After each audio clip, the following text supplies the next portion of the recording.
Salam alaikum, Azul Flaouen, bonsoir. En ce 40e mardi de contestation, les étudiants, l'espoir de l'Algérie, pèsent de tout leur poids contre la mascarade électorale. Les étudiants ont le souffle long et dans cette poussée historique, une nouvelle page s'écrit en ce moment. Cette génération dorée, lumineuse, l'histoire s'en souviendra. Les porteurs du flambeau Algérie poursuivent donc leur révolution en gardant un œil sur l'héritage historique qu'ils portent et un œil sur l'avenir, un seuil de revendication constant, sans concession et sans détour.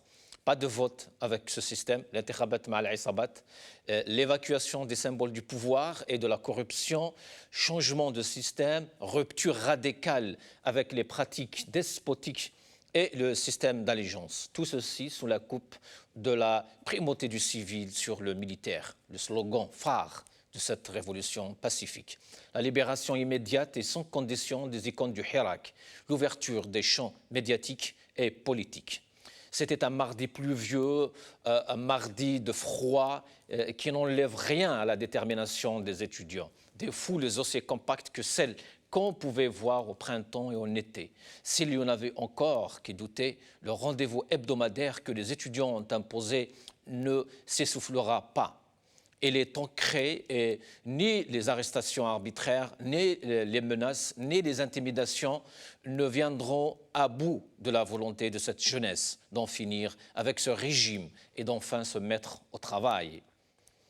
En écho à cette véritable résistance du front interne de nombreuses capitales du monde, de Paris à Washington, en passant par Londres ou encore Moscou, un silence assourdissant plane autour des millions d'Algériens qui marchent pacifiquement. Si les peuples ne manquent pas d'exprimer leur solidarité et leur émerveillement de voir une telle dynamique en Algérie, les gouvernements, eux, ne sont pas tout à fait sur la même ligne. Cette ébullition inquiète et preuve en est le soutien indéfectible des gouvernements occidentaux à la junte militaire en Algérie. Une junte qui leur assure la pérennité de leurs propres intérêts et qu'ils soutiendront coûte que coûte, puisqu'il n'est pas de leur intérêt que le régime en place tombe au change. La réussite de cette révolution voudra dire pour eux la fin d'une hégémonie dans la région MENA, Afrique du Nord, Moyen-Orient, l'émergence d'un système de gouvernance démocratique dans un pays de la dimension de l'Algérie donnera sans aucun doute des idées à d'autres peuples, notamment dans les pays du Golfe, par effet de contagion, ce que l'Occident n'accepte pas. Sauver le régime, peu importe le prix, est la garantie pour l'Europe et les États-Unis de maintenir leur mainmise. Et cela inclut les technologies liées à l'intelligence et au renseignement. Dans le même sillage, le porte-parole officiel du gouvernement algérien, non reconnu bien sûr par le peuple, déclare ne pas avoir peur de décisions du Parlement européen. Hassan Rabahi est en effet convaincu que les relations qui lient l'Algérie à l'Union européenne sont trop stratégiques et importantes pour être fragilisées par des déclarations de quelques députés.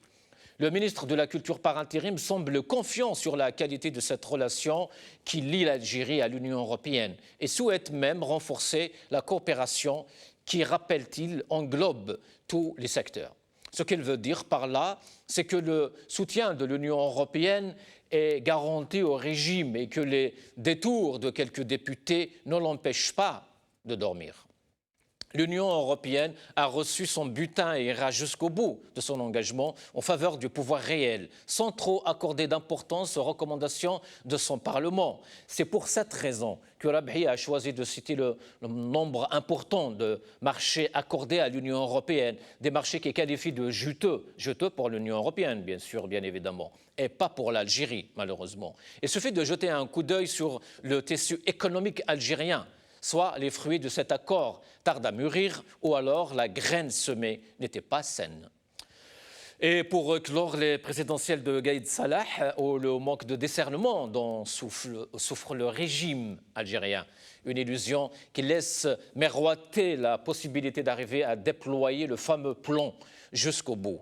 Cette situation de pourrissement avec le lot de désinformation qui pollue les espaces publics laisse entrevoir une série de scénarios possibles. Les pratiques du régime laissent penser qu'il est déterminé à faire passer ce coup de force électorale sans concession. Il faut être conscient que le régime n'envisage aucun autre scénario à part celui du 12-12.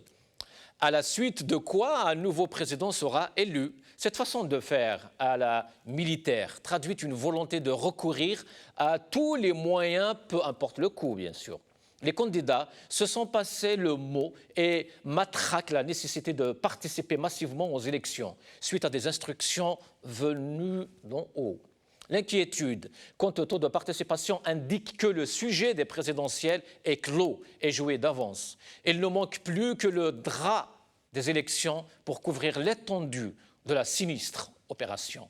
Tout ce que le pouvoir cherche, c'est que quelques groupes de personnes participent dans quelques mairies. C'est largement suffisant pour eux pour légitimer le vote. Le régime veut des élections, peu importe le prix, tandis que le peuple, lui, souhaite le changement. Et ça n'a pas de prix.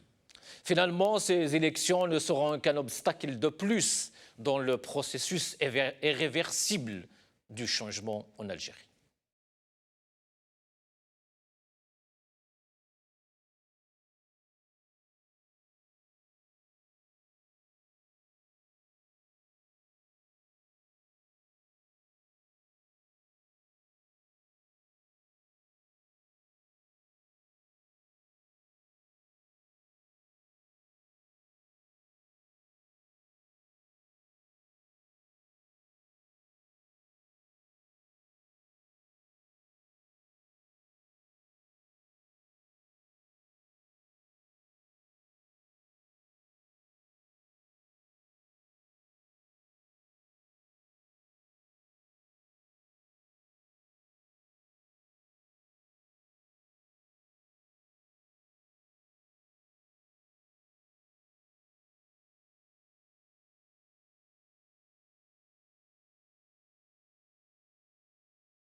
Révolution, pour rester un peu à la page.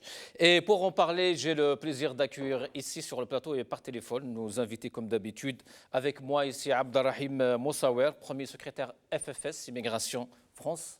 Moussaouer, bonsoir. Bonsoir Houssine, bonsoir Monsieur Houssine Jidel. Je suis très content de me retrouver parmi vous ce soir.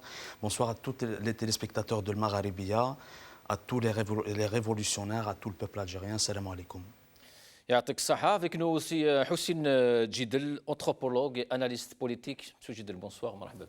Merci beaucoup pour cette invitation. Je suis très heureux d'être avec notre frère du FFS, la première école politique algérienne. Hein, la deuxième, qui nous après le FLN.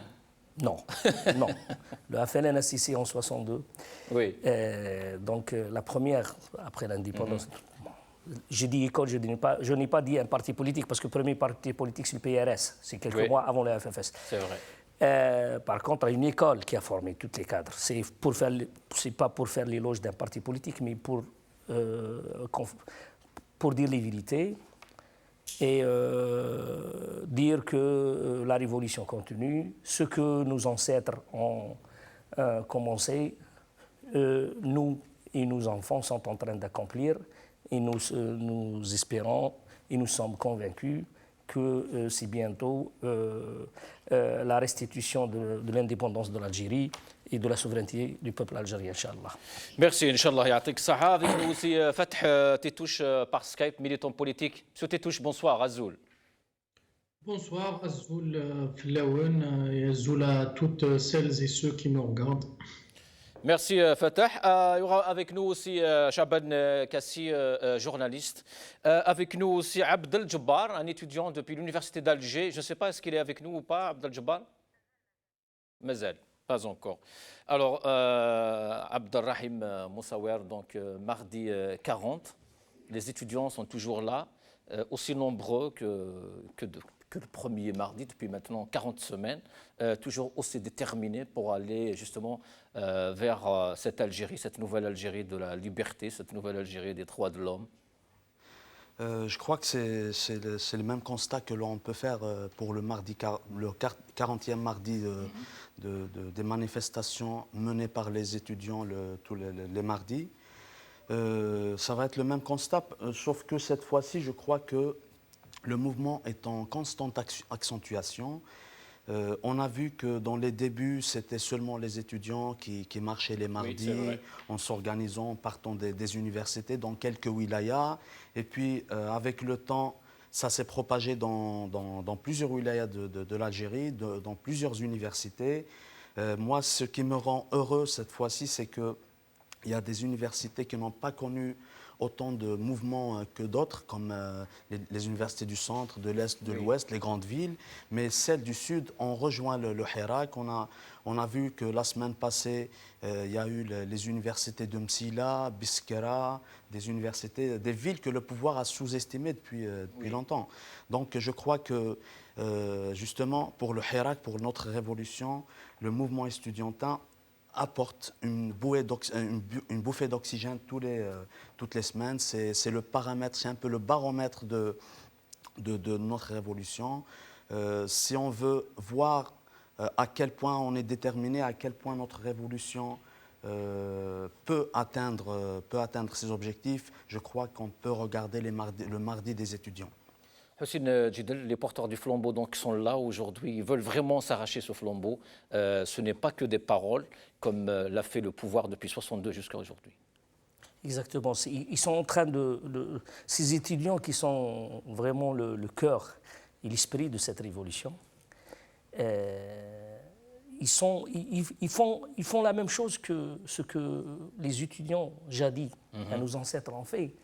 Ils renouvellent. Mais là, aujourd'hui, nous sommes devant une jeunesse encore plus déterminée, plus unie et plus inventive. Ils inventent les idées, ils inventent les slogans. Oui. Et il y a une production, une richesse politique extraordinaire, politique, artistique, mais aussi organisationnelle. Si le peuple algérien a pu suivre et a pu y aller jusqu'au bout, il faut bien reconnaître qu'une grande partie est due à la jeunesse et à ses étudiants, car ils représentent la grande partie de la population algérienne. Ce sont les jeunes, et les étudiants représentent l'âme et l'arme de toute révolution. Donc nous saluons ces étudiants et on leur tire chapeau, on leur dit vous êtes en train d'édifier le futur, vous êtes les futurs bâtisseurs de l'Algérie souveraine, l'Algérie du peuple, l'Algérie de la souveraineté. Ils sont en train de donner l'exemple au monde entier et ils préparent l'Algérie. L'Algérie se prépare. L'Algérie, d'après la nouvelle Algérie, elle se prépare. On voit les prémices, on voit sa forme qui se constitue, l'unité, la largesse d'esprit. Quand les étudiants algériens arrivent à exporter des slogans dans d'autres pays du monde, arabes et non arabes, c'est extraordinaire. Quand des responsables politiques dans le monde entier se soulèvent pour saluer la jeunesse algérienne, sa maturité, son caractère pacifique, son intelligence et son dynamisme. Donc on doit, nous on doit faire plus que ça, dire chapeau, vous nous faites honneur, vous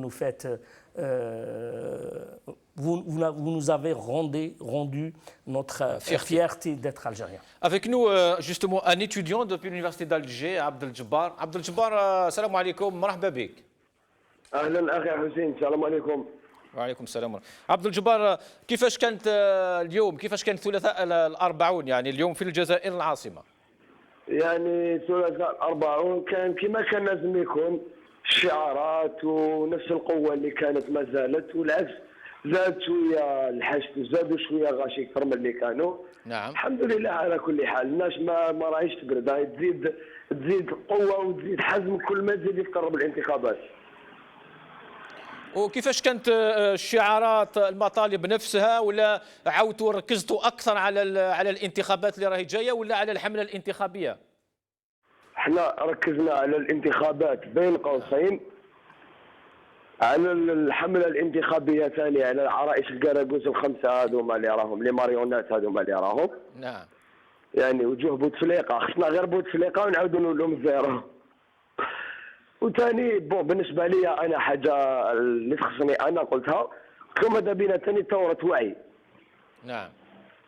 يعني باش كل ما يلحق نبقاو كان جور الانتخابات المزعومه ديالهم، لازم ثوره وعي باش نقدروا على الاقل نقدروا ناثروا بالدوبل، وشكون راح ناثروا بلا ثوره الوعي هذه. عبد الجبار، انت كطالب يعني اليوم رئيس الدوله غير الشرعي تكلم يعني في لقاء يعني الوزاري نتاعو مع الوزراء، قال بانه من المعقول يعني جدا انه يكون الناس ما يقبلوش هذه الخطه تاع الانتخابات، ولكن الشعب في مجمله راه راضي بالانتخابات وراه ماشي يعني في، قال لك لو بروسيسوس راه ماشي بكل شفافيه. وين راهي الشفافيه؟ وين راه الشعب اللي راضي بالانتخابات؟ بالنسبه لي انا واش راني نشوف لحدنا الان، يعني بالنسبه للانتخابات هذا نبداو من كريم يونس، من اللجنه المستقله هذيك اللي زعما اللي داروها. كريم يونس واحد نفسه عاوز يسب الناس وسب الصحافه في لاتيلي، يعني هذاك ما يقدرش يكون في اللجنه وما يقدرش يرأسها، يعني هذه حاجه تنقص من قيمه الدوله اللي رانا فيها. الحاجه الثانيه محمد شرفي هذا اللي جابوه ثاني بكا، محمد شرفي كان وزير سابق في وقت بوتفليقه. نعم. كان وزير سابق، وزير عدل سابق. الانتخابات الشفافه والنزيهه ولا واش يقولوا هما، لا يقولوا عليها غير مرفوضه.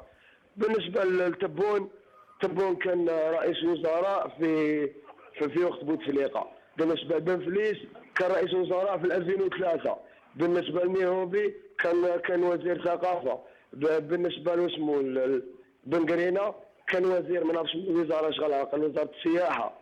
وهذاك بالعيد هذاك ارنب، يعني ما نهضروش عليه، ما كان له هو ايضا كان وزير وكان نعم كان في كل نعم، ولكن يعني انا نفهم منك يا عبد الجبار انه يعني كل الوجوه اللي كانت في النظام خلاص انتهى عهدها، هذا هو. احنا بكا واش رانا نشوفوا، نهضر انا على نفسي. نعم. جميع عفسه فيها وجوه النظام القديمه مرفوضه قطعا، ما كاش كيفاه نتعاملوا معها. احنا خرجنا نحو بوتفليقه يجيبوا لنا اولاده. شكرا. الشفافيه هنا. شكرا عبد الجبار، يعطيك صحه. كلمه اخيره ربما عبد الجبار. كلمه اخيره، كي قلت انت رئيس الدوله غير الشرعي، نزيد لك عفسه. رئيس الدوله هذايا نهار اللي يتكلم كي تكون عنده الجنسيه الحقيقيه، هو زي في الكاروندو دا الجنسيه في 65. لما مو نهضروا احنا قبل ما يهضر هو يرفد صباعه كي يخلصوا الجزائريين كاع يهضروا وما يهضر. شكرا عبد الجبار، يعطيك الصحة. اختار أخرى إن شاء الله. فتح تيتوش، une réaction par rapport à ces propos justement de ce jeune, de Abdel Jabbar, étudiant à l'université d'Alger? En fait, les étudiants en général ne sont plus à remercier. Je ne crois pas qu'ils attendent de nous qu'on les remercie. Ils ont pris leur destin en main, c'est l'avenir du pays, c'est leur avenir à eux aussi.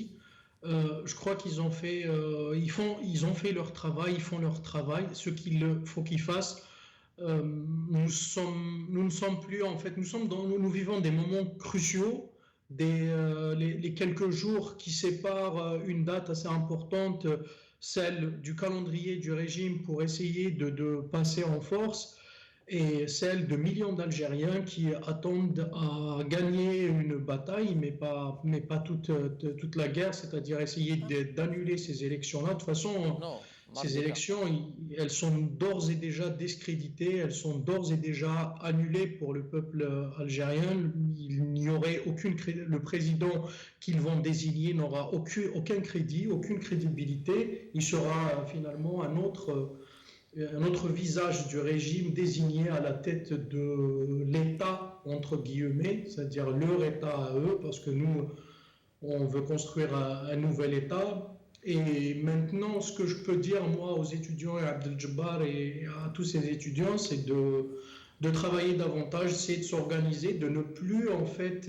attendre des solutions d'autres organisations ou d'autres personnes. Tout le monde doit faire, doit proposer, tout le monde doit travailler. Il a dit quelque chose d'assez important quand il dit révolution de la conscientisation, de la conscience.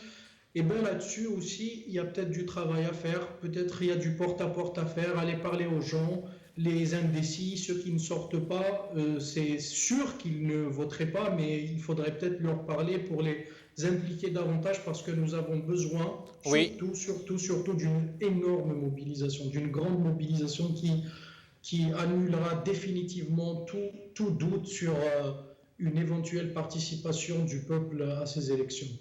Justement, Fatah Tétouche, vous nous emmenez tout droit à une question peut-être clé aujourd'hui. C'est après ces 40 semaines, 40 vendredis, 40 mardis, que faire aujourd'hui? Mais avant de répondre à cette question, on va regarder ces images, donc de quelques marches à Alger, quelques villes, là où les étudiants sont sortis justement massivement aujourd'hui. شوفوا بعض الصور عبد الله نشوفوا بعض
Abdelrahim, vous voulez rajouter quelque chose?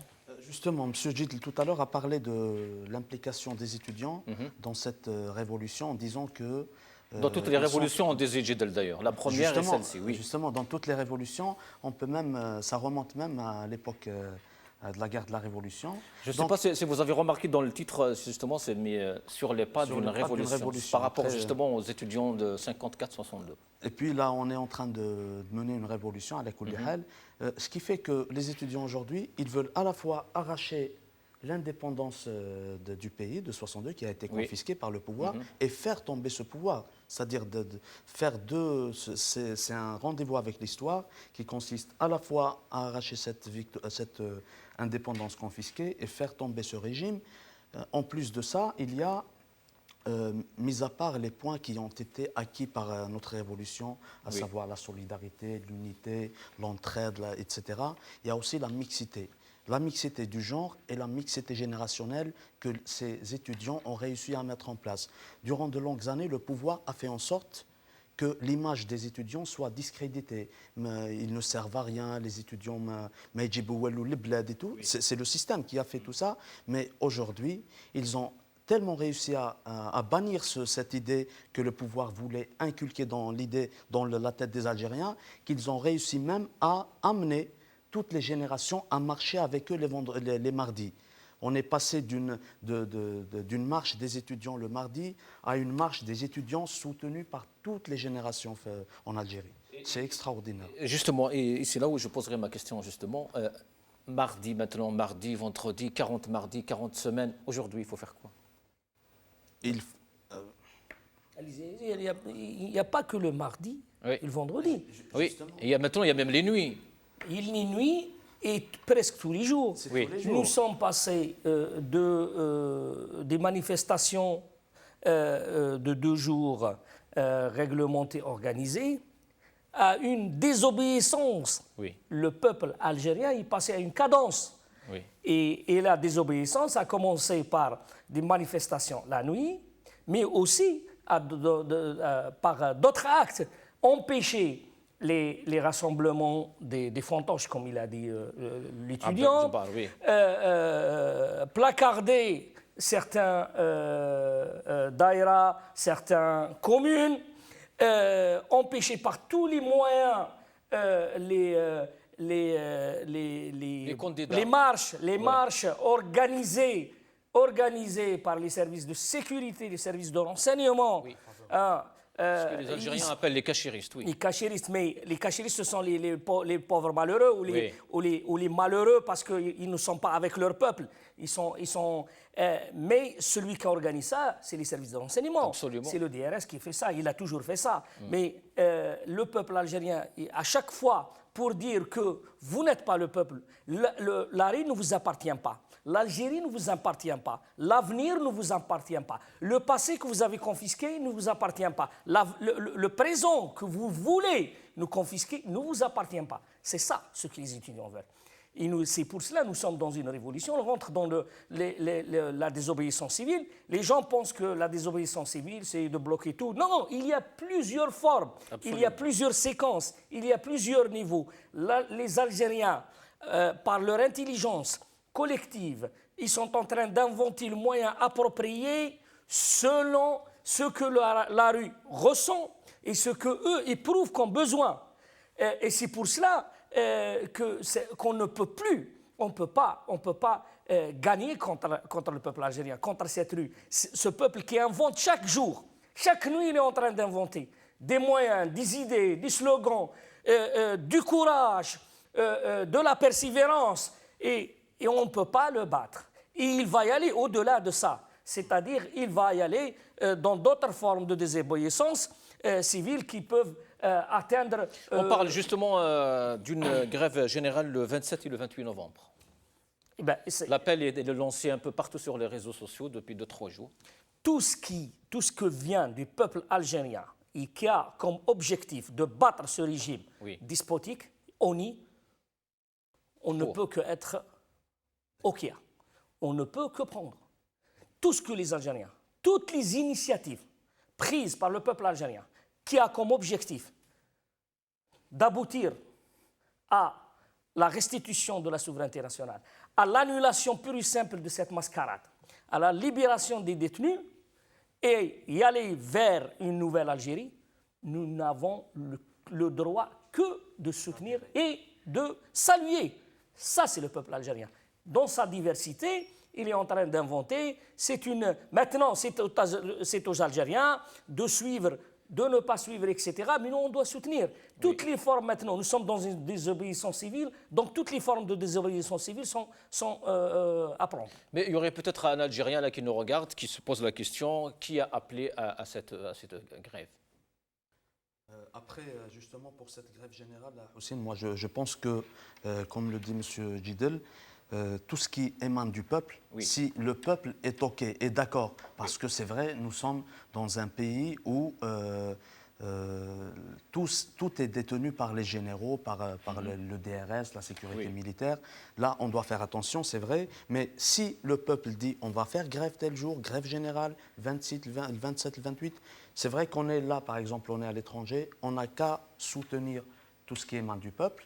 On ne peut pas lui imposer... Il y a des repères aussi, peut-être, Abdelrahim. On sait très bien que si une information vient du DRS ou pas, en vrai. Il y a des repères sur les réseaux sociaux. Il faut savoir que aussi, le peuple est inventif depuis le 16 février. Je reviens justement sur le slogan Itnahaouga.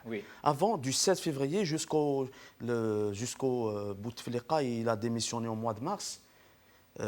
Durant cette période de révolution, le peuple était inventif, plutôt début du mois d'avril. C'était le 4 avril exactement, je me rappelle, il y avait un article que j'avais publié le jour même, c'est pour ça que cette date ne m'échappera pas. Donc, tout ce qui vient du peuple. Entre le 16 février et le 4 avril, on n'a pas attendu la démission de Bouteflika pour inventer des slogans. Il y a eu des slogans qui sont portés aujourd'hui auquel on a donné du contenu politique. Le peuple, il est inventif, il est créatif. Cette fois-ci, il se dit ça passe ou ça casse, mais Inch'Allah, ça passe, parce qu'il a évité le caractère violent des mouvements, ce caractère auquel le pouvoir nous a toujours poussés, avec des intimidations, des tentatives de division. Mais la maturité du peuple algérien qui a subi des choses atroces, qui a pris sur lui durant de longues années, a fait que ce peuple a décidé un jour de revendiquer, de sortir dans les rues, tout en évitant ce caractère violent. Donc cette créativité du peuple algérien, en arrivant jusqu'à Itnahaouga, comme disait M. Djidel depuis tout à l'heure, le peuple algérien aujourd'hui, il ne veut pas se débarrasser d'un pouvoir pour aller cautionner ou accepter ce qui émanerait comme candidat ou comme président du même pouvoir. D'où le refus donc de... D'où le refus. Et je voulais revenir justement par rapport à cette accentuation de la révolution. On avait commencé par le vendredi de toute l'Algérie, le mardi des étudiants. Il y avait même à un moment donné des avocats, des corporations, des corporations qui marchaient dans les rues. Mais là, ce qu'il faut savoir aussi, c'est que les gens, ils ont réservé les vendredis c'est-à-dire pour les chefs-lieux des wilayas. Et chaque jour, dans toutes les communes, dans presque toutes les communes d'Algérie, les gens, ils marchent. Je vous donne l'exemple. Et maintenant, on a des marches, Hier, à Sokoltnin, à Bdjaïl, ils ont fait une marche grandiose qu'on pourrait même, c'est-à-dire comparer à celle d'Okhrata le 16 février. Donc, c'est quelque chose de positif. Alors oui, on assiste même à des marches nocturnes chaque jour. Hier, on a vu beaucoup de villes aussi. Avant d'arriver, j'ai vu des vidéos. Oui, partout. Non,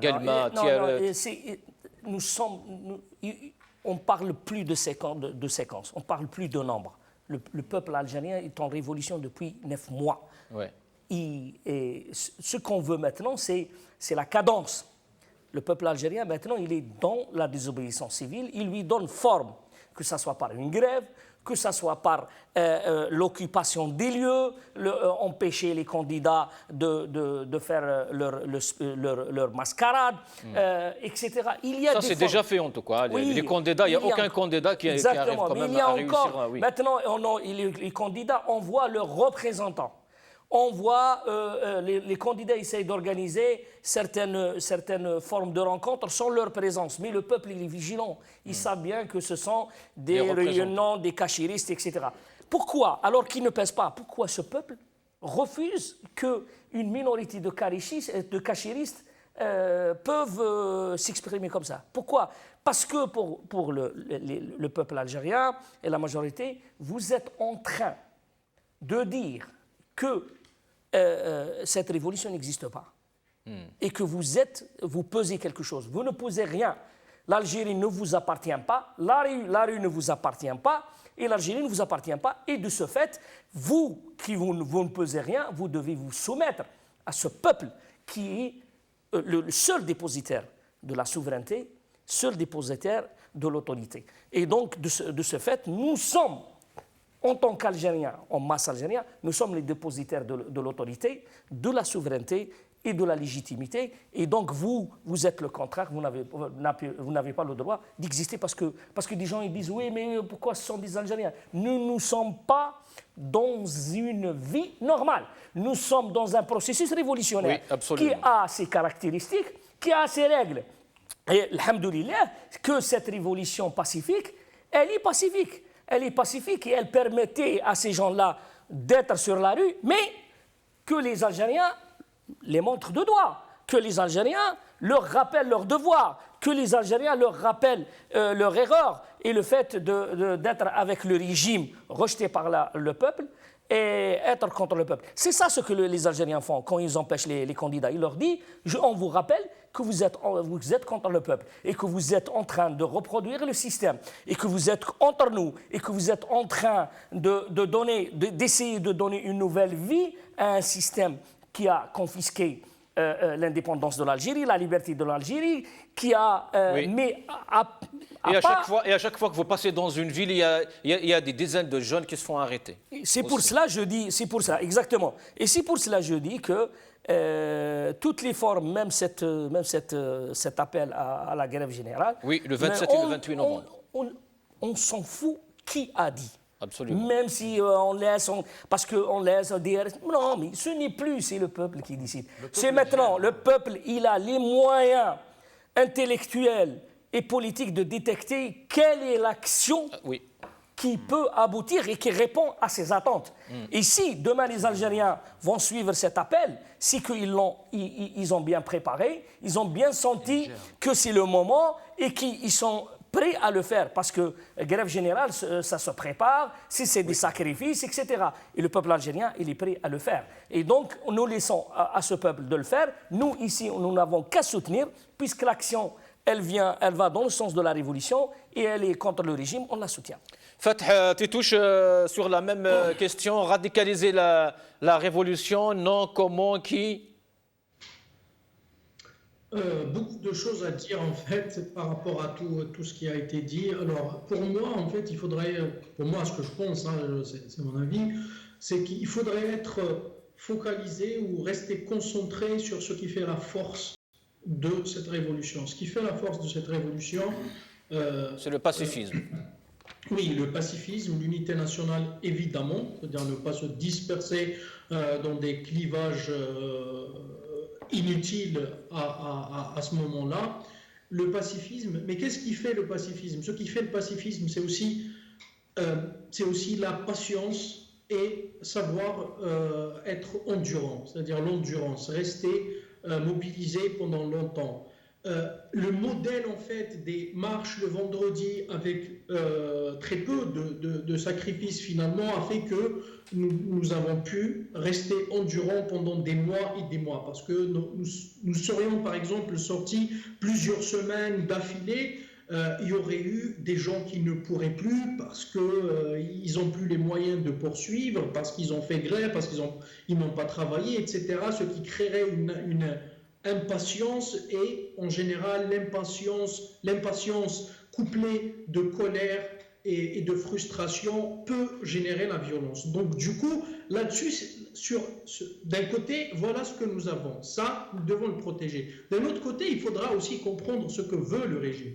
Que veut le régime? Le régime veut, pourquoi insiste-t-il sur une élection présidentielle qu'il sait, par les moyens du DRS, de ses réseaux, de ses informations, il sait que ces élections, combien même elles seraient tenues, il n'y aurait pas plus de 3, 4 ou 5% au maximum de participation. Il sait qu'elles ne seraient pas crédibles.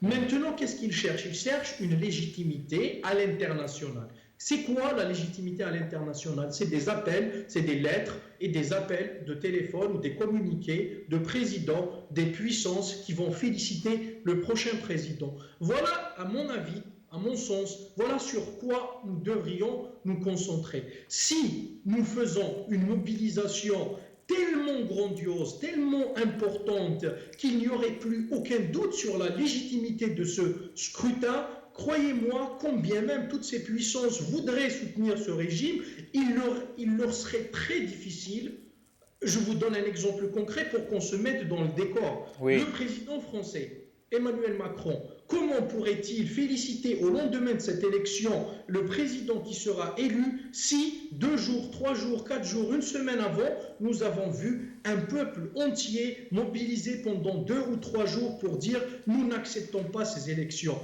Emmanuel Macron, à l'instant même où il félicitera le président, il aura beaucoup de réactions à l'international qui vont le critiquer par rapport au soutien à cette élection. Voilà sur quoi nous devrions être concentrés et non pas faire de l'annulation de cette élection quelque chose. Parce que j'ai entendu beaucoup d'amis à moi qui disent que si ces élections se tiennent, nous sommes foutus. Non, il faudra faire comprendre aux gens que le 13 décembre, on doit manifester, on doit continuer à manifester le 13 décembre et la semaine d'après jusqu'à l'édification d'un état de droit et des institutions. Et ça devrait, parce que en fait, ce qui fait le plus de mal dans des mouvements comme ça... Alors, Fatah Titouche, sinon...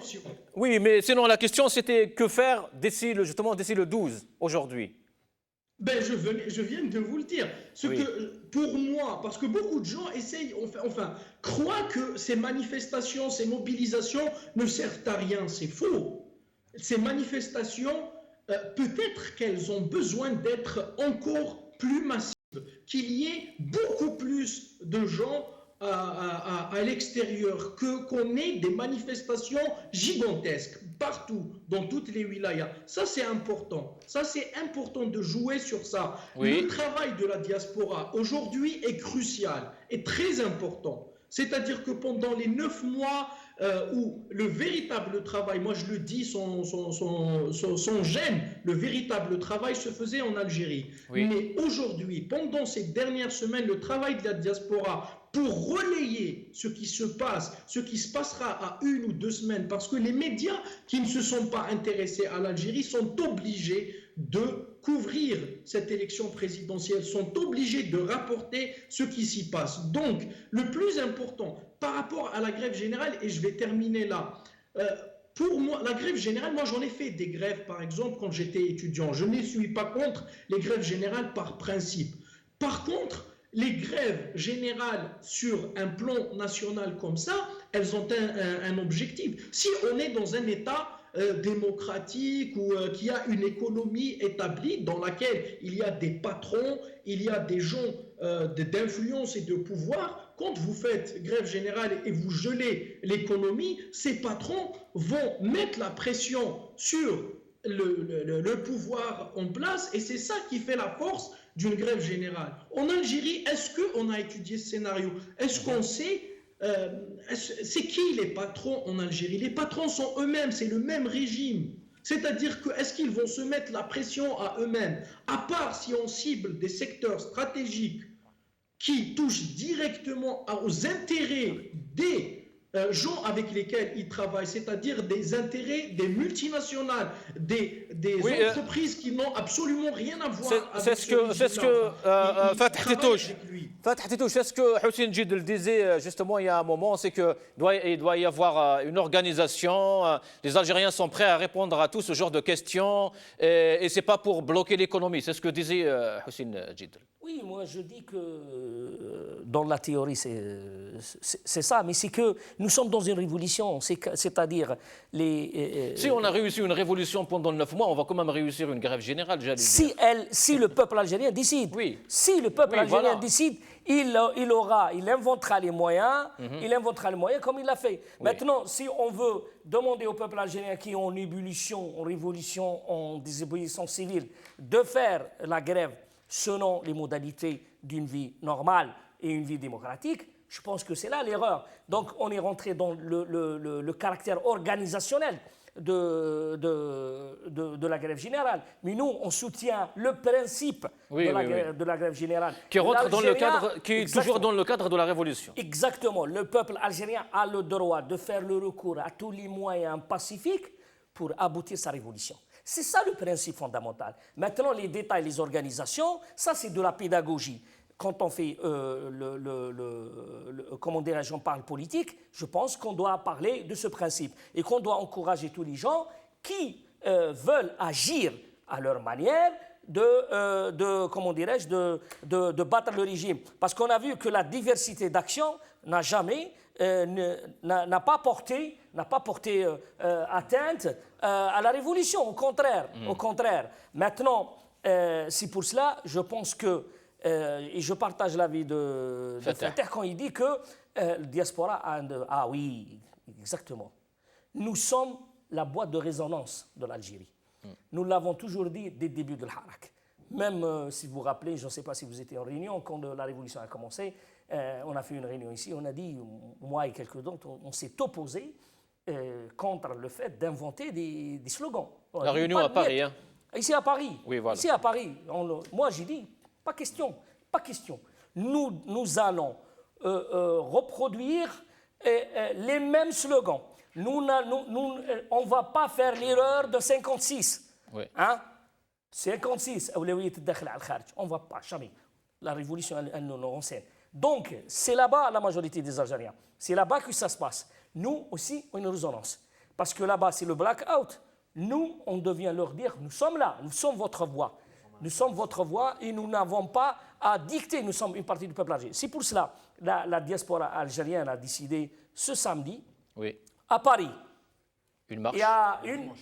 Non, à Paris, c'est le samedi. Le samedi, devant le consulat Oui. général à Paris, il y a un rassemblement de 11h à 16h. Oui. Le dimanche aussi, il y a une marche. Il y a une marche de dimanche, mais moi je parle du samedi. de cette, parce que le samedi, il y a un rassemblement à Paris, il y a une marche à Londres, oui, vers le consulat à partir de 12h30, et il y a Montréal qui est en préparation. On aura les informations oui, plus tôt. Pourquoi? Pour dire à tous les Algériens qu'on doit présent ce samedi devant le consulat général à Paris qui se trouve à Nation, dans le 11e arrondissement, pour dire que arrêtez cette mascarade, libérez les détenus sans aucune condition, mais aussi, ça sera l'occasion pour que tous les Algériens débattent de ce que nous devons faire dans les jours de vote. Semaines, oui. Qu'est-ce qu'on va faire? Parce Oui. qu'on doit aussi passer à la désobéissance civile et empêcher cette mascarade électorale. Et c'est là où les Algériens, c'est devant ce consulat et lors de cette manifestation qu'ils vont décider l'action à mener. Et donc la même chose, ça sera à Londres et la même chose, ça sera au Canada. Abdelrahim? Je crois que justement, ce qui se fait à l'étranger actuellement, ou ce qui va se faire dans les prochains jours, à Montréal, à Londres, à Paris, le rassemblement le samedi, et puis il va y avoir une marche à Bruxelles, oui, devant la Commission européenne, et une marche à Paris de Nation plutôt de la République jusqu'à la Nation. Je crois que nous avons d'abord le devoir de dire que ce qu'on fait à l'étranger, c'est un soutien, oui, parce que, comme dit Fatah, la réalité du terrain, le terrain il est en Algérie, mais nous sommes les porteurs de voix à l'étranger. Nous avons le devoir d'accentuer ce que font nos compatriotes en Algérie, et c'est une autre façon de dire que cette accentuation de la révolution qui se fait en Algérie, en passant du mardi à tous les jours de la semaine, vers toutes les régions, les communes, les daïras, oui, même ici à l'étranger, on va passer d'une seule, par exemple, Est-ce qu'il y a des actions qui sont, je ne sais pas, réfléchies ou Bien sûr. par rapport à la tenue des élections justement ici? Rien on sait très bien que le vote ici, c'est 4 jours, 5 jours il avant. va se faire avant le 12. Et jusque-là, justement, ce qu'il faut savoir, c'est que les consulats et l'ambassade d'Algérie en France ou à l'étranger, les différentes ambassades n'ont pas et ne veulent pas communiquer les dates de la tenue des élections, ni les dates, ni les lieux. Oui. Ils se sont contentés de mettre une affiche au début, 7 et 8, en prenant des photos de la Révolution. 7, 8 décembre, on va voter pour l'Algérie, pour faire diversion, pour faire croire aux gens qu'il va y avoir les élections le 7 et le 8. Et puis, quand on fait une analyse du discours de ce qu'ils font, c'est une façon de nous amadouer et de nous dire qu'après ces élections, il va y avoir, à travers ces élections, il va y avoir la restitution du pouvoir au peuple. Donc c'est détournement, c'est de la récupération. Ce que je voulais dire aussi, c'est que les collectifs et les organisations syndicales, politiques des Algériens ici à Paris notamment, sont en train de réfléchir à des actions à mener soit au niveau des bureaux de vote, des consulats, des ambassades, pour bloquer ou, bien sûr pacifiquement, pour empêcher la tenue de ces élections, sachant qu'il va y avoir le dimanche prochain une marche de Paris, plutôt de République, à la place de la Nation à 14h. Il y a plein d'initiatives. Et justement, on a voulu que ce samedi-là, qu'on soit là-bas et qu'on discute. On a le temps qu'on discute. À suivre après, oui, devant le consulat, les gens sont là. On dit, mais qu'est-ce qu'on va faire? Et le vote, il aura... Alors, qu'on décide dans une ambiance d'union de collectivité et que cela n'empêche pas le reste des activités. Il y a tellement d'activités. Le dimanche, même dans la semaine, moi, je vois qu'il y a des activités dans la semaine, des réunions, des débats et même des manifestations. Il y a encore des Algériens, même s'ils sont peu nombreux, ils pointent chaque jour devant l'ambassade. Oui. Donc, les Algériens ils sont très riches, ils sont riches en initiatives. Fatah Titouche, donc cette question, qu'est-ce qu'il faut faire? Comment? C'est une question qui est posée dans les deux camps, et du camp du régime, donc des candidats, comment réussir leur élection, comment aller à ce vote, et de l'autre côté, la révolution aussi, elle dit comment empêcher ces élections. Le régime, il n'a pas de réponse, il ne pourra pas. Le régime, c'est impossible pour eux de mener une campagne normale ou des élections normales. Elles ne le sont pas, elles sont refusées et elles sont rejetées. Donc le régime, il va faire avec les moyens qu'il a, il va essayer de passer en force.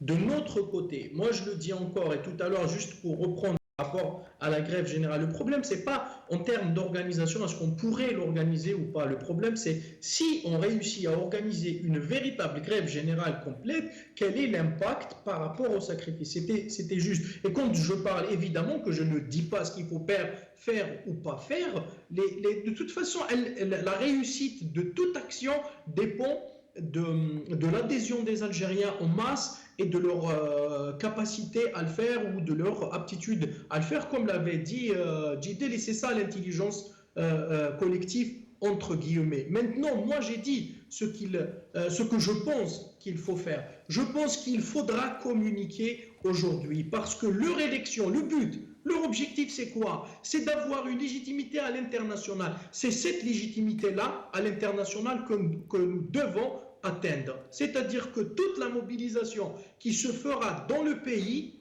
et elle doit être énorme, cette mobilisation. C'est pour ça que j'ai parlé tout à l'heure des porte-à-porte, d'aller parler aux gens des indécis, aux gens qui ne sortent pas les vendredis, pour leur expliquer que vous pouvez ne pas être d'accord sur la façon avec laquelle le peuple sort, sur les slogans, mais vous devez prendre position aujourd'hui, passer des moments cruciaux. À partir de là, il faudrait aussi que ces voix-là, que ce qui se passe en Algérie soit entendu partout, de telle sorte à mettre tous les régimes occidentaux complices avec ce régime-là dans la gêne avec qui? Avec leur peuple.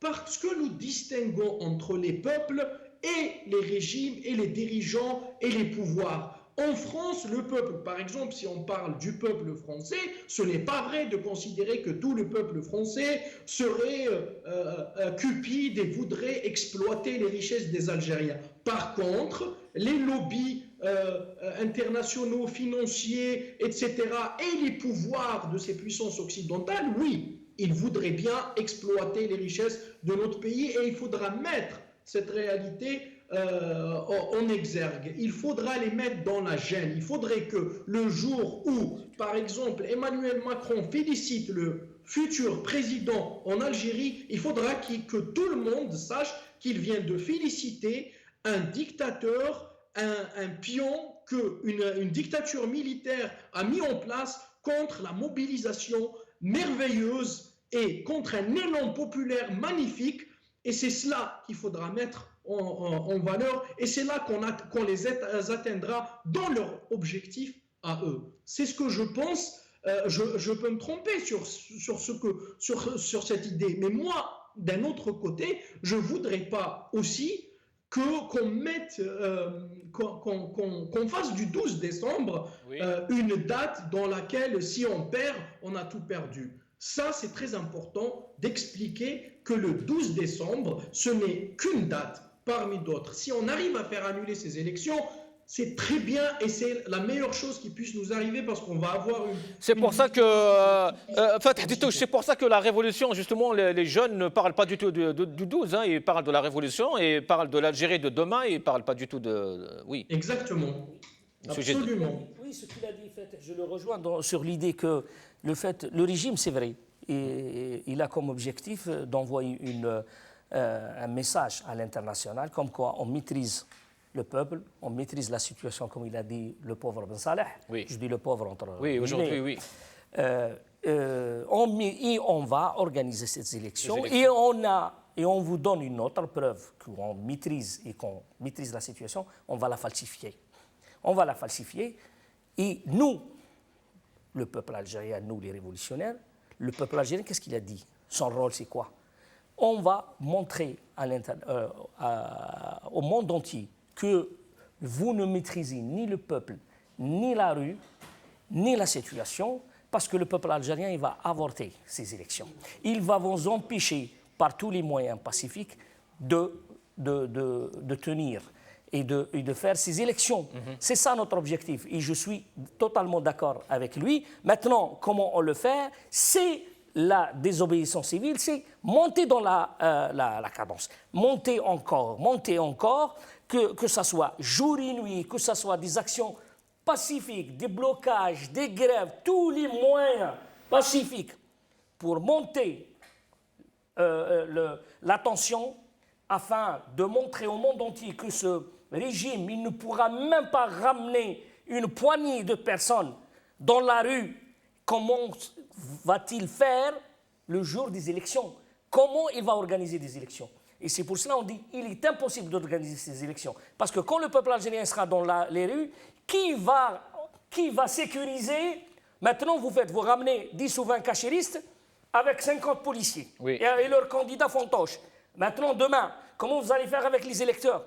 Dans quel quartier? En tout cas, on ne peut pas parler d'une campagne électorale avec tout ce qu'on voit. Même le jour. 20 personnes dans une salle. Physiquement, comment vous allez faire? Vous allez nous montrer des gens qui votent à Hydra, hein, dans une zone bien déterminée, bien sécurisée. Vous dites que le peuple. Mais les Occidentaux sont là. La presse internationale sera là. Le peuple algérien sera là. Par contre, ils ont créé 10 wilayas aujourd'hui, justement, pour aller aussi une nouvelle fois dans la fraude. Créer des bureaux itinérants, etc. Oui, mais ils ne peuvent pas le faire, même les bureaux itinérants. Vous avez vu, ils ont tablé sur l'Algérie profonde. Ils pensaient. Pourquoi ils ont commencé leur campagne électorale du Sud?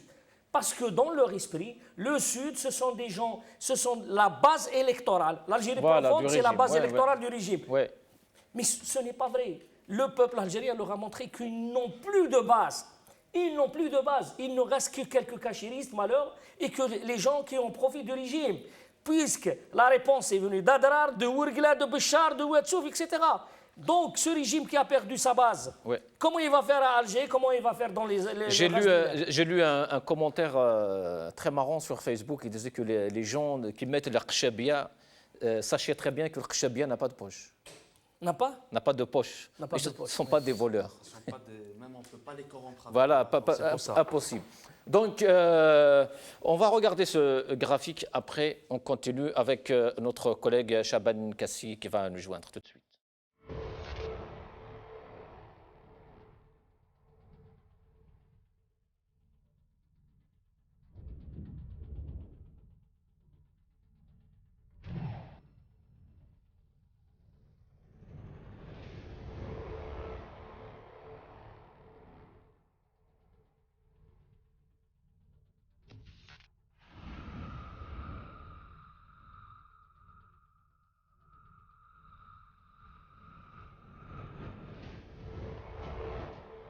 نرى أنه من الأجدر أن يتم استدعاء الهيئة الناخبة بتاريخ 15 سبتمبر الجاري.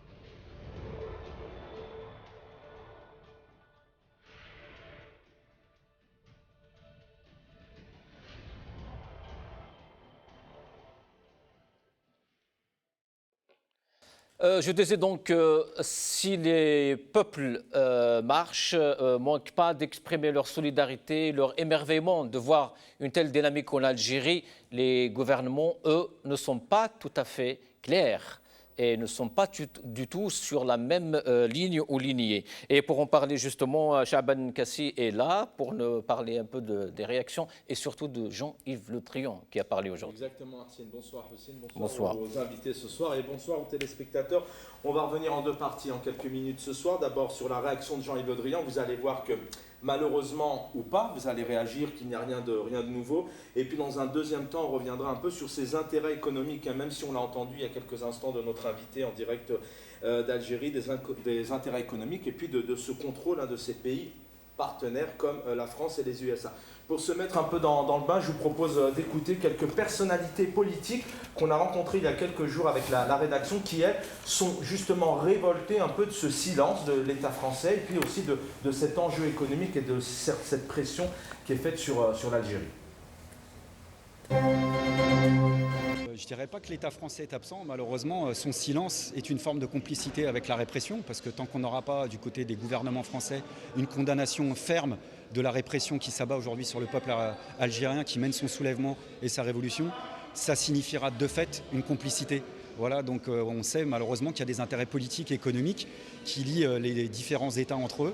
Et entre l'État français et l'État algérien, malheureusement, j'allais dire, l'indépendance réelle n'a jamais été au rendez-vous. La réalité, c'est que le peuple algérien, il est en train de gagner sa liberté au prix d'emprisonnement, de répression très dure.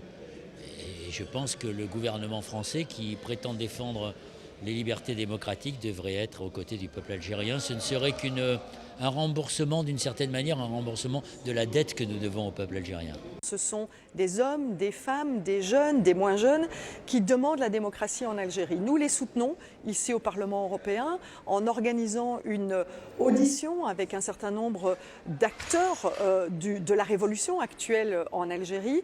Plus de 83 personnes sont arrêtées arbitrairement depuis ces manifestations. Nous plaidons pour que toutes les arrestations politiques, tous les prisonniers politiques soient libérés. Voilà, vous l'avez entendu, notamment sur ces trois personnalités politiques. On a entendu Olivier Besancenot, Noël Mamère, qui lui est Europe Écologie Les Verts et qui fut maire et notamment eurodéputé, qui dit clairement c'est un remboursement de la dette que nous devons à l'Algérie, notamment en parlant de cette indépendance. Alors aujourd'hui, c'était ce matin à Marseille, c'était le rendez-vous méditerranéen du futur. Précisément, c'était l'acte 3. Le ministre français des Affaires étrangères, vous le disiez, Hussein, tout à l'heure en introduction, s'est exprimé sur la solution en Algérie. Alors je vais vous citer réellement ces mots. La solution, c'est le dialogue démocratique. C'est un mot qu'il emploie énormément depuis février maintenant, dans lequel chacun puisse exprimer sans crainte ses opinions, c'est important, vous allez voir dans quelques instants, et que les libertés d'expression, de religion et de la presse et de manifestation soient pleinement respectées. Interrogé notamment sur les modalités de la transition, il a répondu clairement, il appartient aux Algériens qui font preuve d'une maturité exemplaire de les définir. Le seul souhait de la France, c'est que les Algériens trouvent ensemble le chemin d'une transition démocratique. Avant de vous donner la parole, 40 petites secondes, on va réécouter notamment Jean-Yves Le Drian qui s'est exprimé fin août, il y a quelques semaines, fin de l'été. Sur la situation ensuite en Algérie, vous l'avez dit, je veux ici saluer avant tout la dignité avec laquelle la population, et en particulier la jeunesse algérienne, ont su exprimer leur espoir, leur volonté de changement, ainsi que le professionnalisme des forces de sécurité. Et je salue la décision du président Bouteflika qui ouvre une nouvelle page dans le développement de la démocratie algérienne. En décidant la mise en place de cette conférence, en présentant un cadre transparent et en indiquant qu'il ne se représenterait pas pour un nouveau mandat. Le seul souhait de la France, compte tenu des liens profonds qui nous rattachent à ce pays, c'est que les Algériens trouvent ensemble les chemins d'une transition démocratique. Nous sommes confiants dans l'esprit de responsabilité, de civisme, de dignité qui prévaut depuis le début des manifestations. Et nous sommes attentifs à ce que cet esprit puisse continuer de s'exprimer pacifiquement dans le respect de la liberté d'expression et de manifestation. La solution, c'est le dialogue démocratique.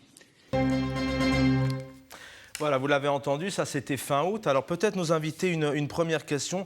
Comment le ministre des Affaires étrangères, selon vous, peut parler d'expression sans crainte de ses opinions? C'est nouveau ce matin, ce n'était pas du tout ces mots en mars ou encore en avril ou en août comme on vient de l'entendre. De liberté, je cite, d'expression et de manifestation pleinement respectée. Je m'explique, aujourd'hui on est quasiment à 300, on le disait hier, aussi 300 jeunes détenus qui sont arrêtés pour le port de l'emblème Amazigh, atteinte à l'unité nationale, atteinte au moral de l'armée.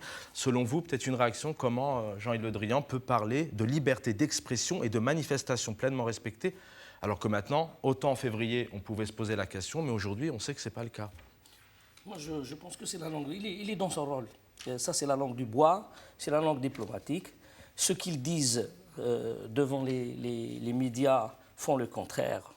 Et la preuve, l'arrêt de Magharibia, c'est une décision politique prise par Jean-Yves Le Drian, par le Quai d'Orsay et par les instances politiques françaises. Donc ça, c'est la démagogie.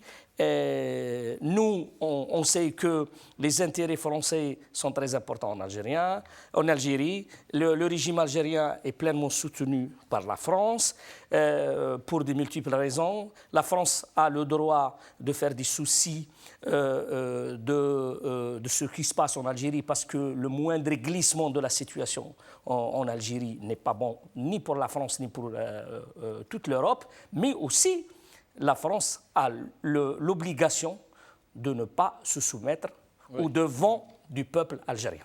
Brahim Moussaoui, peut-être aussi une réaction, ça doit faire froid au dos des parents de détenus quand le ministre des Affaires étrangères français parle d'une liberté d'expression, de manifestation pleinement respectée. Aujourd'hui, ce n'est pas le cas. On est arrêté en Algérie pour justement vouloir s'exprimer.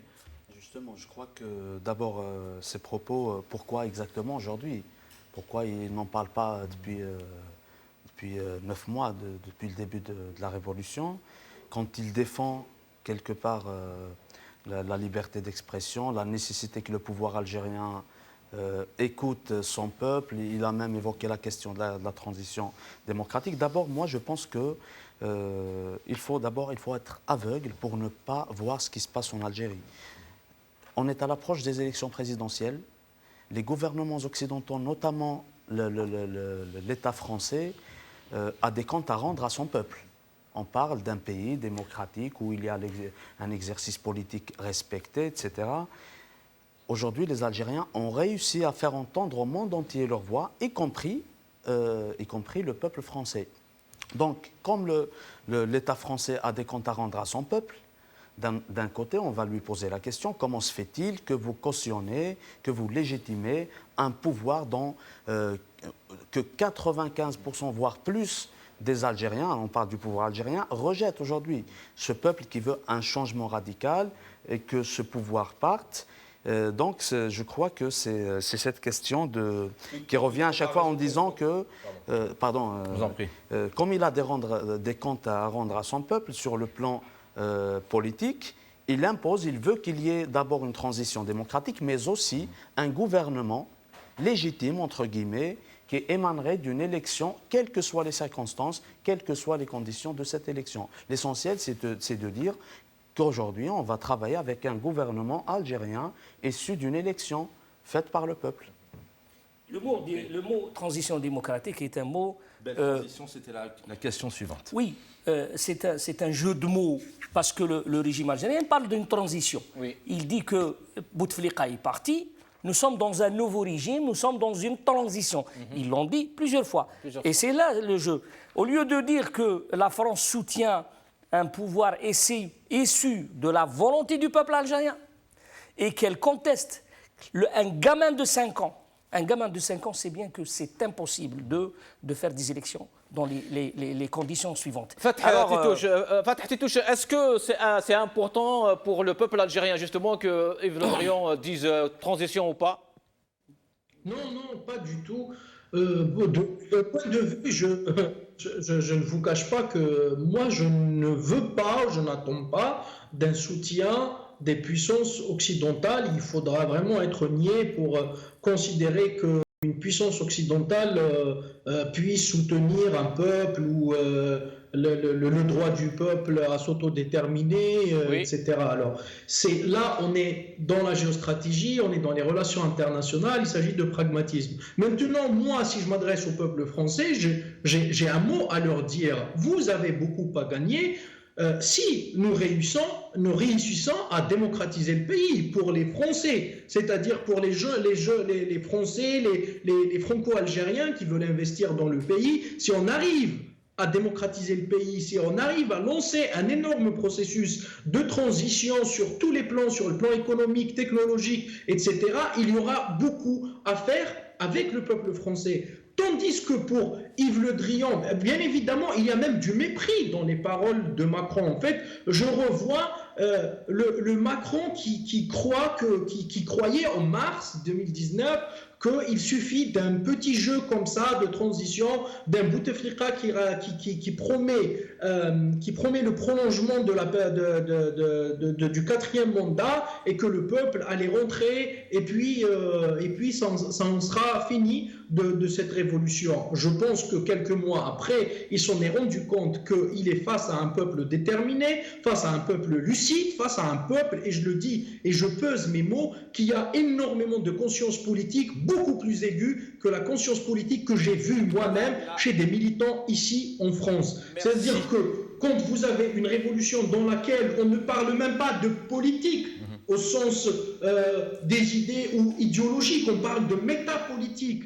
C'est-à-dire qu'en n'en parlant pas des... Restez avec nous, Fatah Titouche, restez avec nous, on n'a pas encore... En tout cas, la classe, une partie de la classe politique française et le peuple français a compris ce qui se passe en Algérie maintenant et puis à Paris depuis plusieurs semaines. Alors peut-être transition sans employer le mot de Jean-Yves Le Drian. On va peut-être écouter ici Michel Collomb, qui est journaliste, fondateur d'Investigation et qui notamment s'est fait remarquer en 2011 où il dénonçait l'intervention occidentale en Libye. Ça, c'est pour le situer, et qui évoque ici le contrôle notamment et la mainmise de ces puissances occidentales comme la France et entre autres l'Amérique. Une tentative de contrôle par les grandes puissances, les États-Unis, la France, qui veulent contrôler les ressources pétrolières et gazières très importantes dans le cas de l'Algérie, qui veulent contrôler des positions stratégiques, qui veulent aussi contrôler une zone essentielle de ressources, le Sahara, l'uranium du Niger, etc., et qui donc essayent de profiter d'événements et de revendications qui peuvent être légitimes. Dans le cas de l'Algérie, il y en a certainement, pour installer leurs pions, leurs marionnettes et contrôler le pays comme ils le font dans énormément de pays en Afrique, en Asie, en Amérique latine. Il faut bien se dire qu'il y a une grande rivalité, comme dans toute l'Afrique, entre les États-Unis et la France, qui en apparence sont des grands copains, mais en réalité se battent pour les parts de marché, le contrôle des ressources, etc. Et donc, il y a une grande bataille avec les services secrets très actifs pour essayer de récupérer les choses. Maintenant, la France, comme tout le monde, se pose des questions. Comment ça va tourner? Est-ce qu'il va y avoir une révolution de palais? Est-ce qu'il va y avoir ce que les États-Unis font un peu partout, des regime change, installation de marionnettes? Et donc, la France, pour l'instant, peut-être joue plusieurs chevaux à la fois, ne sait pas très bien qui va l'emporter, Mais en tout cas, une chose est sûre, la France n'est pas l'ami du peuple algérien. Je parle de la France de Paris, de la France de Macron, de la France des multinationales qui sont derrière. Ça n'est pas l'ami des peuples. Et donc, pour moi, c'est la méfiance. Voilà, on vient d'écouter donc Michel Colomb. Ce sont des propos assez forts. Hein. Je vous invite à retrouver l'interview en totalité sur nos confrères de Sputnik, notamment sur le web. Alors c'est peut-être ça la raison, c'est tabou. Hein. Ce qu'il dit, on en parle peu. Cette Amérique, cette France qui veut avoir la main mise, c'est pour ces raisons. Moi, je pense, je ne suis pas tout à fait d'accord. Pourquoi ? Parce que l'intérêt de la France, ce n'est pas le gaz ou le pétrole. Pourquoi ? Parce que le premier partenaire, les deux premiers partenaires de l'Algérie en matière d'énergie, ce n'est pas la France, c'est l'Italie et l'Espagne. 1. 2. L'échange commercial entre l'Algérie et la France, c'est 5 milliards de dollars. Pour 2400 de produits, ça ne représente rien. Les intérêts de la France, elles sont géopolitiques, elles sont culturelles, elles sont démographiques. Vous avez 5 millions d'Algériens ici. Vous êtes à 1h30 de Paris. Le moindre glissement de la situation en Algérie comme un pays, un grand pays, l'Algérie c'est un continent, ce n'est pas un pays, ça c'est un souci. La stabilité de la région, du Maghreb et du Sahel et du Sahara, oui, ça c'est les intérêts de la France. Aux États-Unis, les échanges commerciaux entre l'Algérie et les États-Unis, c'est quoi? C'est 2 milliards sur 16 000 milliards. C'est quoi? C'est un petit sandwich, même pas un sandwich.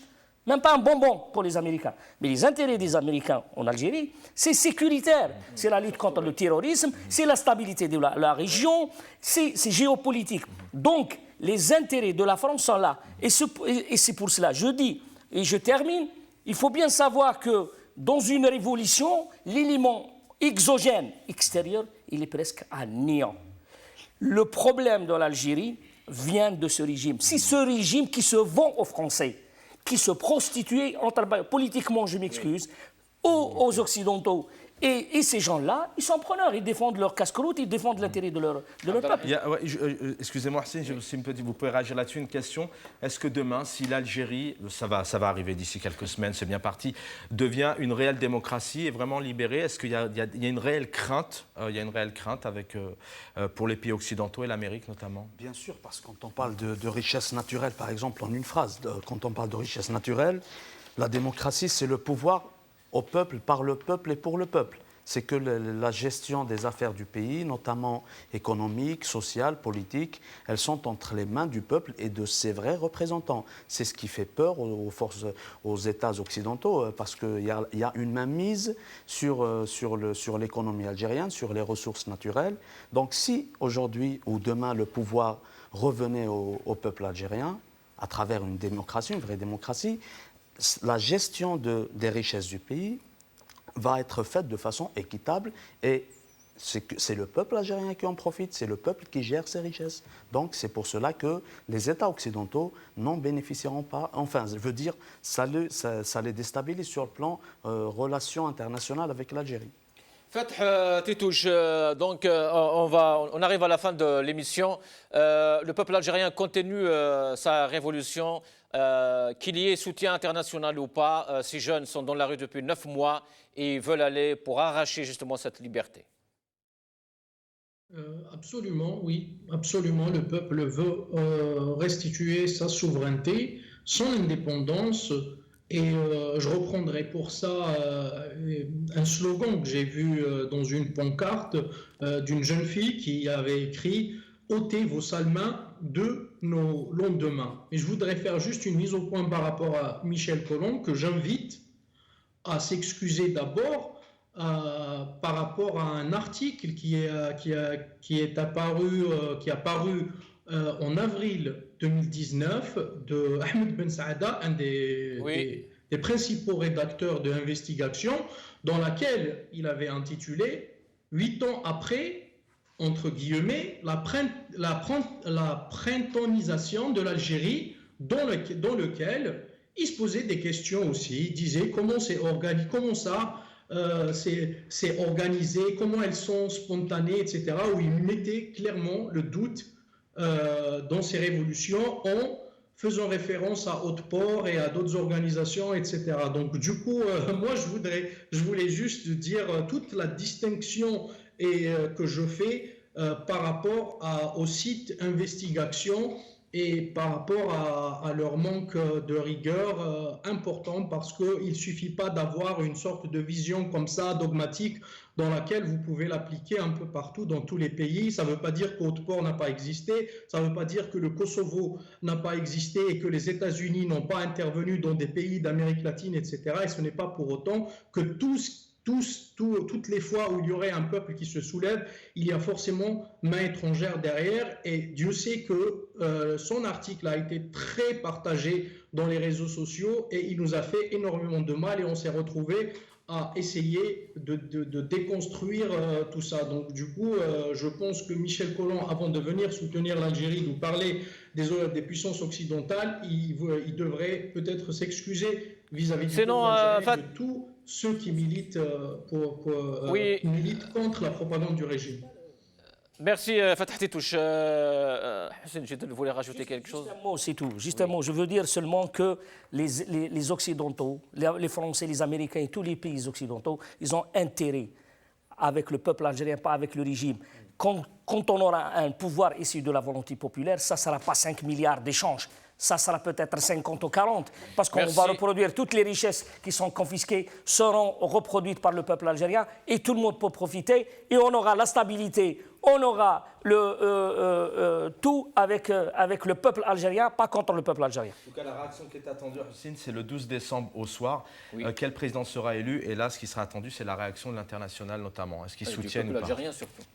Bien évidemment. Le peuple algérien n'attend pas forcément le 12 décembre parce que sa détermination, quand il est sorti dans la rue la première fois au mois de février, ce n'était pas pour dire « changez-nous de président », d'où le slogan « Itnahaouga ».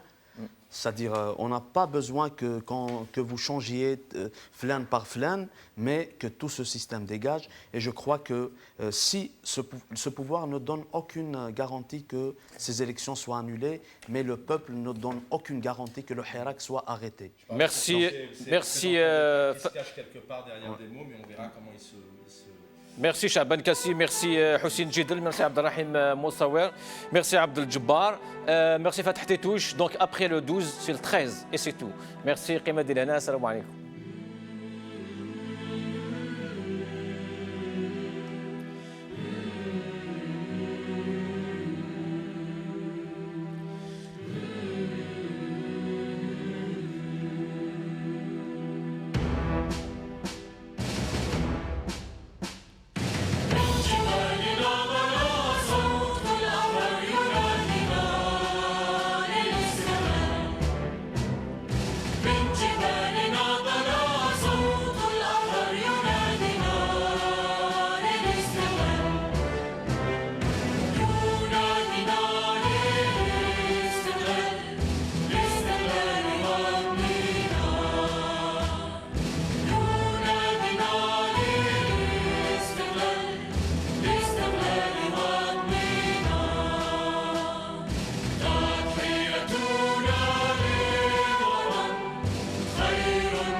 نفدي كل جزء من ثراك. إننا أشبال أسد فاصرفينا لعداك. لك في التاريخ ركن يشرق فوق السماك. لك في المنظر حسن ظل يغري ببهاك.